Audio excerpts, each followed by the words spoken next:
Yo, Snoop Dogg and D.I.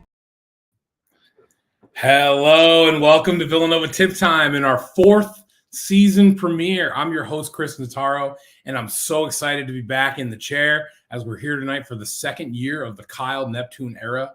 The 22nd ranked Villanova Wildcats will welcome American University into the Fin tonight. The game is going to be on the Fox Sports app, or you can take your chances with Fox Sports 1's whip around coverage, as many of you are probably enjoying on your other screen, but hopefully you've got the sound right here with me. As for us here on Villanova Tip Time, we will be brought to you all season long by Homefield Apparel. That is at Homefield Apparel as part of the Nova Insider Network. And as you might have guessed, we have a ton to discuss tonight in just about 20 minutes until tip-off of the first Villanova game of the season. I want to chat through some off-season highlights. I want to chat through this absolutely reloaded Nova lineup. I want to talk about Nova content you should be keeping an eye on. I want to introduce American University very briefly, talk about what we want to see tonight, and then get you on your merry way by the half hour. So there we go. So let's talk about off-season highlights. It was a busy off-season for the Cats.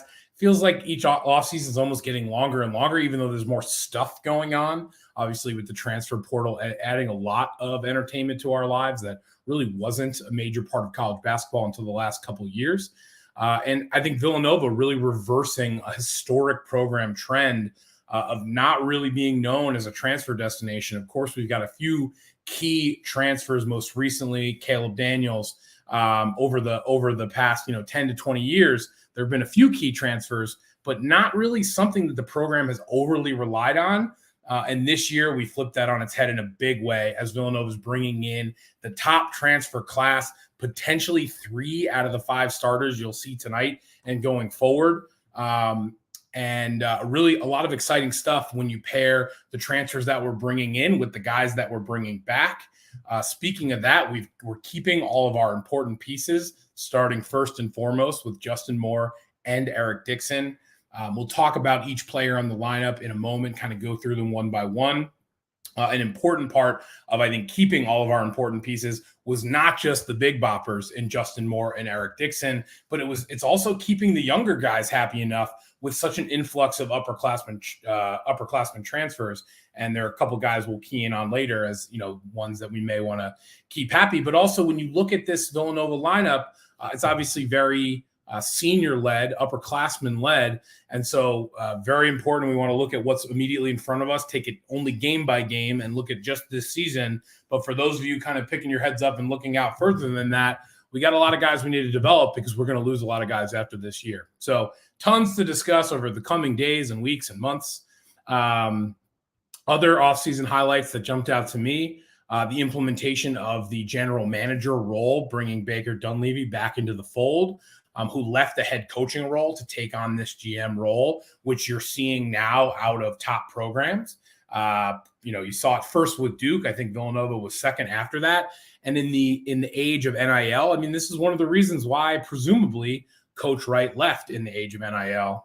I'm going to get rid of this ring light in the background because it's flickering. So I'm a little darker now, but that's okay.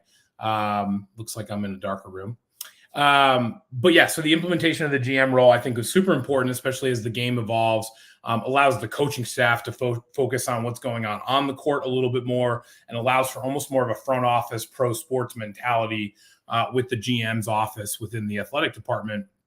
And one thing we learned about Villanova is that Villanova is going to have, even as a smaller school, an NIL that can compete. There was a really interesting Philly Inquirer story within the last month or two, let's say, that put a number on the payroll, quote unquote payroll, and that Villanova is carrying a pretty big bag for this team. And this team is, commanding a pretty considerable quote unquote salary, even though we obviously don't look at it as a salary, but as an endorsement package of sorts.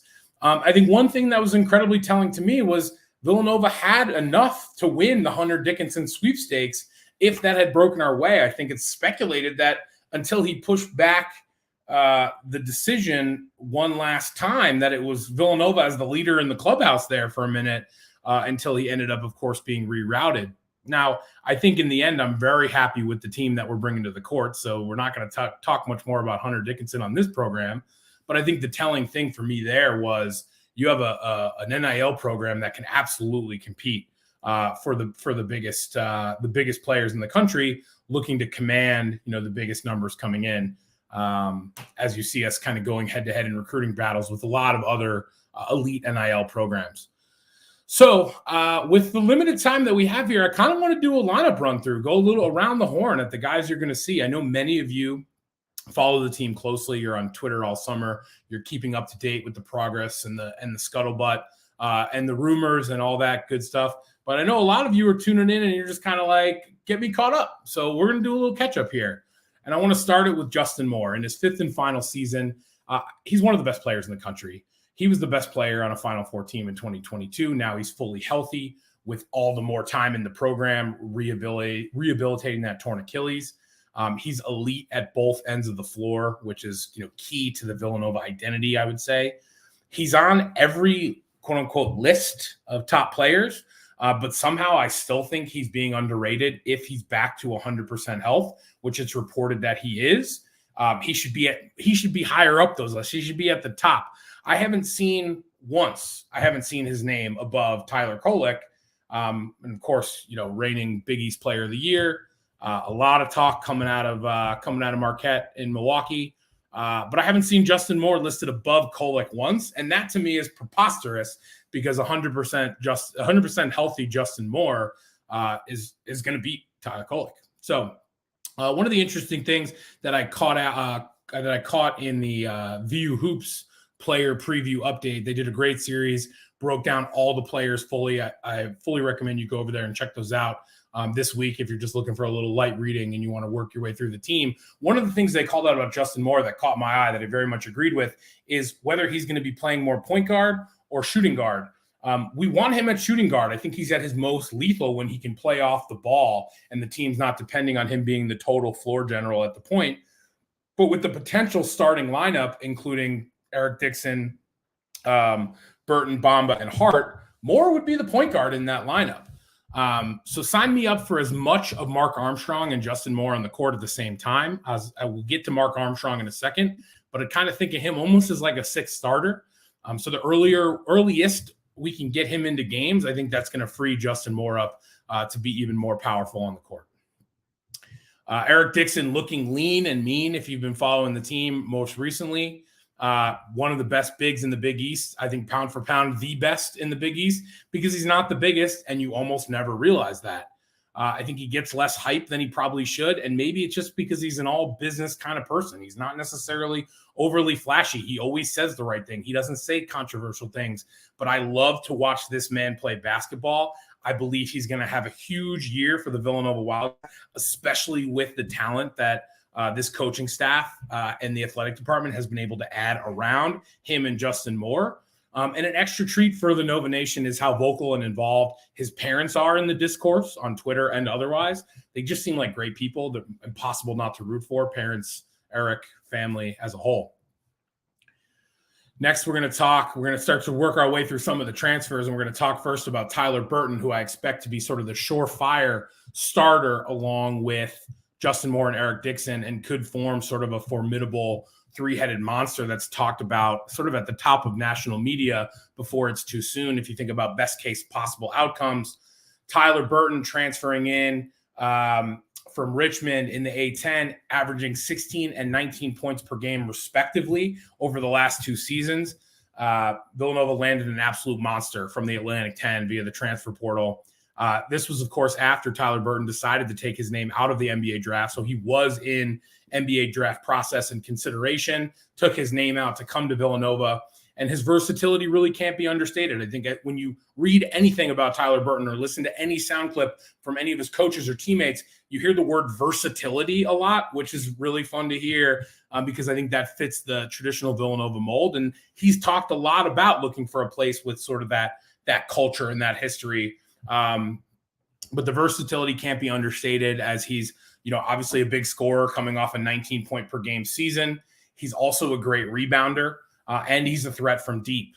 He made the Julius Erving watch list, which is given, they name the top 20 people on the watch list for who is eventually going to be named the top small forward in college basketball. And this is, I don't know. I'm excited about everybody on the team this year, but Tyler Burton probably ranks as the transfer I'm most excited for, arguably, along with TJ Bamba, who we'll talk about next. The Bronx native returning to the East Coast via transfer from Washington State after he took his name out of the NBA draft, similar to Tyler Burton.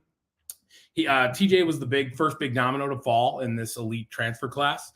He was a standout player in the Pac-12 last year, averaging just shy of 16 points a game. He's got 2 years of eligibility remaining, unlike the other 2 projected starting transfers. And he's a strong two-way player who can score inside, he can score outside, and he brings a defensive intensity that is being discussed around the program as a perfect Villanova fit. What's awesome about the whole team is you're hearing a lot of similar things. You're hearing versatility. You're hearing two-way player. You're hearing threats from deep. I think this team is going to be letting it fly this year and probably tonight, as American last year was one of the worst programs in college basketball at defending the three. So there's lots to be excited about here. On to our next transfer, Hakeem Hart, a Philly kid transferring home from Maryland for his final year of eligibility. He'll have a shot at a quote-unquote revenge game next week when the Cats take on Maryland in about a week and a half. One thing that stands out about Hakeem Hart is he consistently demonstrated improvement as an offensive threat year over year in Maryland. So that bodes well for fitting into a new system. He's going to bring an immediate jolt of life to the defense as a potentially elite defender. And I think all of that quality, that defensive quality, is so important across all these guys because the Villanova system is supposedly so hard to pick up and adopt and fall right into. So while, of course, we should all expect a learning curve, having guys that are coming in and being called versatile and elite defenders is the best chance we have of seeing that gel a little bit sooner than maybe last year where, the team was younger, the team was banged up, and they were struggling to adapt to the defense early on, as we saw. I think Hakeem Hart is probably going to be in the starting rotation. In fact, you may know more about starting rotation than I do. It may have come out in the last few minutes since I started the program.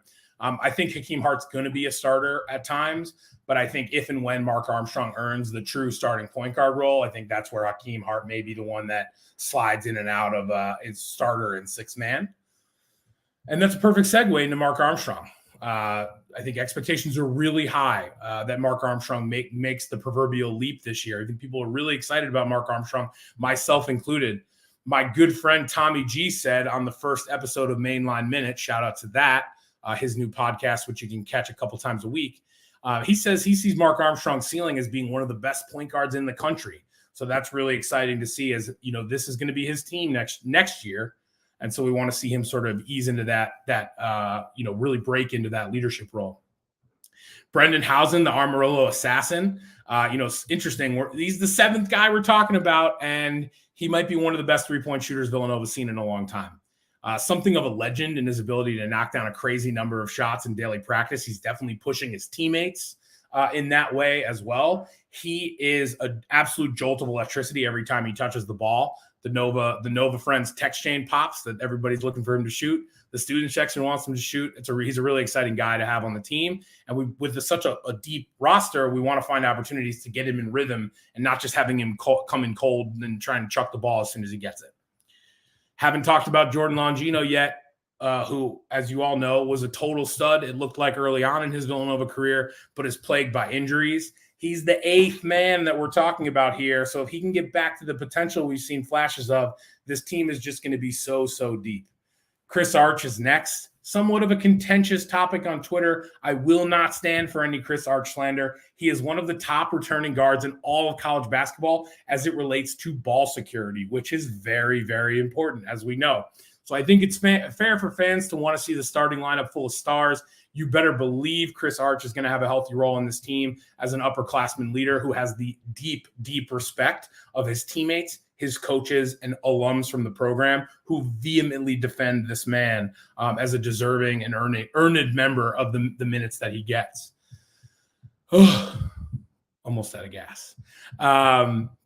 Lance Ware is the last transfer we haven't talked about yet. Coming over from Kentucky, his high school coach was Rick Brunson, Jalen Brunson's dad, in Camden, New Jersey. Of course, Jalen Brunson's dad, Rick, is now an assistant with the New York Knicks.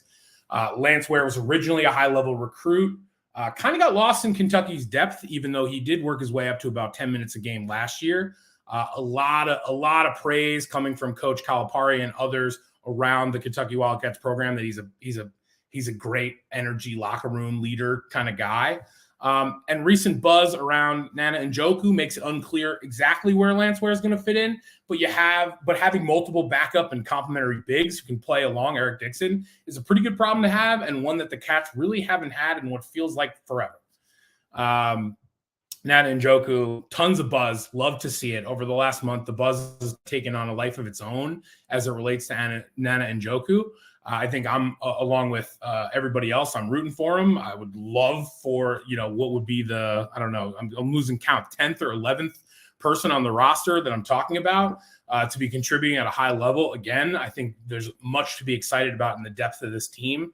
The only two players I haven't talked that are going to sit on the bench are Trey Patterson, who's currently out with an injury, so he won't be available for quite some time, and then Colin O'Toole, who's our lone walk-on. So we got a couple minutes left. Quick content roundup. Content you should be paying attention to. Nova Insider Network. We are a member of it. What is it? It's like-minded Villanova content producers that have joined together to sort of syndicate in a way. This includes the Full 40 with Chris, Willie, and Trevor. Shout out to Brian and Rachel behind the scenes doing great work over there. Also includes a new show, which I already mentioned, the Mainline Minute, which is going to be Tommy G's sort of quick hitter podcast. It's going to come out. It's going to be short. It's going to be like 20 minutes an episode. You're going to get a couple of them a week. Love consuming content that way personally. So I'm excited to see what Tommy does with that. Got to shout out our friends at State of the Nova Nation pod, Pat and Emma. They've always been a great supporter of this program here. Looking forward to seeing what they can do with this season. Looking forward to having one or both of them on as a guest in the near future. Alan Ray launched a new podcast this summer called Rain in Threes. They're putting out great work. They're getting great guests. Chuck Everson in the Big East Rewind has been a good supporter of Villanova Tip Time, giving us a lot of promotional help without us asking for it. We really appreciate that. The Attitude Podcast, check those guys out. And Colin Beasley from the Villanova has been doing a fantastic job, and good on him for getting the bump up to now be working for Philly Inquirer as well. So, a brief introduction to American, who you're probably not going to hear or think much more about after tonight, but that's okay. New coach Dwayne Simpkins, previously a George Mason assistant.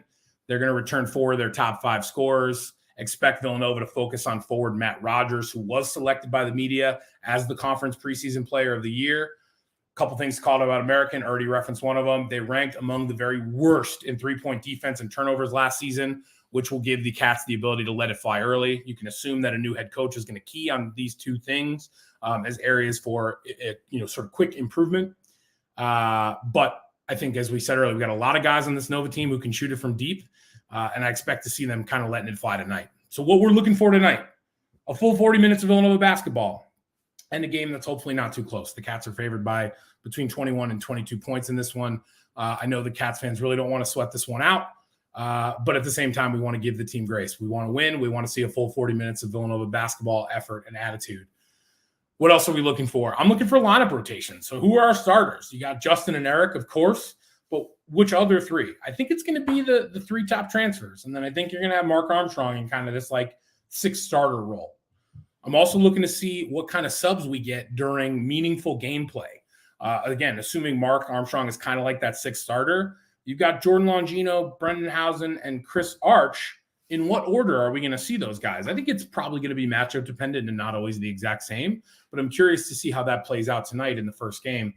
And then lastly, will we see Nana Njoku or Lance Ware, and who first and in what order? And really excited to see if the buzz on Nana Njoku kind of comes to fruition, because that would be just a really exciting twist for us all. I think most importantly, what we're looking for tonight is to just have fun with it. And that goes for me and all of you out there. The season won't be determined tonight. If it's a blowout, we might not learn a ton about lineup rotations either. So I think just, be pumped that the Cats are back. So quick programming note, we'll see you next a week from tonight for Nova's first game in the revamped Big 5 against Penn. It will not be on for Friday night against Lemoyne this week, unfortunately. So we'll see you next Monday night. We'll be on for all the games in November. So next Friday, the 17th against Maryland, and then the Battle for Atlantis starting on Thanksgiving Eve, and then on Thanksgiving, and then hopefully again on Black Friday. But we're officially back. Remember that FS1 is in whip around coverage, so make sure you have the Fox Sports app fired up on your smart TV because that's where you'll find the full Nova feed. I can't wait to see this absolutely reloaded Cats team ball. I know you can't either. So grab your beverage and your favorite spot to watch because for the first time this season, ladies and gentlemen, it's tip time.